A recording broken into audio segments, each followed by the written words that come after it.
24-এর গণ অভ্যুত্থান পরবর্তী সময়ে আমাদের যেই গণতন্ত্রের অগ্রযাত্রা শুরু হয়েছে নতুন করে, এই সময় বেগম খালেদা জিয়া জাতির অভিভাবক হিসেবে ছিলেন। আমাদের এই ক্রান্তিকালে ওনাকে অনেক প্রয়োজন ছিল, ওনার উপস্থিতি। বেগম খালেদা জিয়া বাংলাদেশের ইতিহাসে, বাংলাদেশের গণতন্ত্রের সংগ্রামে, সার্বভৌমত্বের সংগ্রামে অবিস্মরণীয় হয়ে থাকবেন।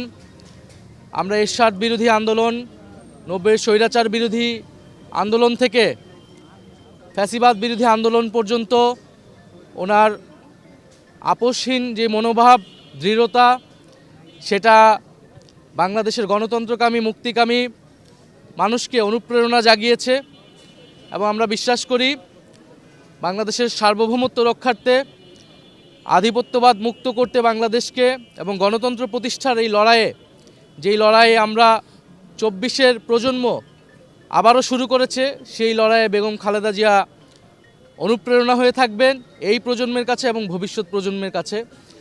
আমরা তার পরিবারের কাছেও শোক জানাই, সমবেদনা জানাই, যে এই শোক সইবার শক্তি তার পরিবার এবং সমগ্র জাতিকে আল্লাহ দিক, এবং তার যেই লড়াই, সেই লড়াইকে আমরা ধারণ করেই বাংলাদেশকে আমরা পুনর্গঠন করব, গণতন্ত্র প্রতিষ্ঠা করব, এটাই আমাদের প্রত্যাশা আজকের দিনে।